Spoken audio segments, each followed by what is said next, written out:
মনে হচ্ছে অনেকদিন পরে নিজের পরিচিত মানুষগুলার মাঝে এসে দাঁড়াতে পেরেছে। প্রিয় উপস্থিতিবৃন্দ, আজকে সকাল থেকে এখানে এই যে মেডিকেল ক্যাম্পটি অনুষ্ঠিত হলো, এবং এই মেডিকেল ক্যাম্পে আজকে যে চিকিৎসক বৃন্দরা উপস্থিত হয়েছিলেন, তাদের সময় দিয়েছেন, পরিশ্রম করেছেন এই এলাকার মানুষদেরকে বিনামূল্যে চিকিৎসা দেওয়ার জন্য। তার জন্য আমি তার চিকিৎসক বৃন্দকে কষ্ট করে এখানে আসার জন্য, সময় ব্যয় করার জন্য, কষ্ট করার জন্য আন্তরিকভাবে এলাকাবাসীর পক্ষ থেকে আন্তরিকভাবে আমি ধন্যবাদ জানাচ্ছি। এই যে আজকে যে কাজটি এখানে অনুষ্ঠিত হয়েছে, অর্থাৎ মানুষকে, কতগুলো মানুষকে যাদের পক্ষে হয়তো সম্ভব হয় না আহ, এরকম চিকিৎসা পাওয়া, অর্থাৎ মানুষকে সহযোগিতা করা বা সাহায্য করা বা তার বিপদে পাশে দাঁড়ানো, এই যে কাজটি, এইটি কেন করা হলো?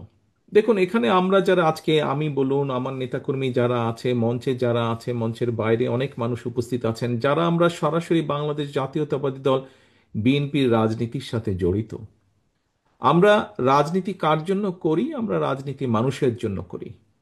অর্থাৎ দেশ এবং দেশের মানুষের জন্য আমরা রাজনৈতিক দল হিসাবে বিভিন্ন পরিকল্পনা গ্রহণ করি দলের পক্ষ থেকে।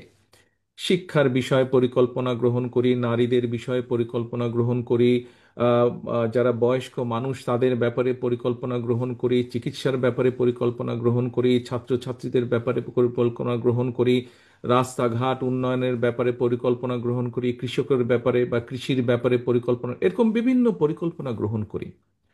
এবং যখন একটি রাজনৈতিক দল সরকার গঠন করে, সরকারে যেতে সক্ষম হয় জনগণের সমর্থন নিয়ে, তারপরে পর্যায়ক্রমিকভাবে আমরা সেই পরিকল্পনাগুলোর কাজ বাস্তবায়ন করি। কিন্তু প্রিয় উপস্থিতিবৃন্দ, রাজনীতির পাশেও, রাজনীতিটাই তো মানুষের জন্য করা, সেই রাজনীতির পাশেও কিন্তু মানুষের কাজ করা যায়, মানুষের জন্য কাজ করা যায়।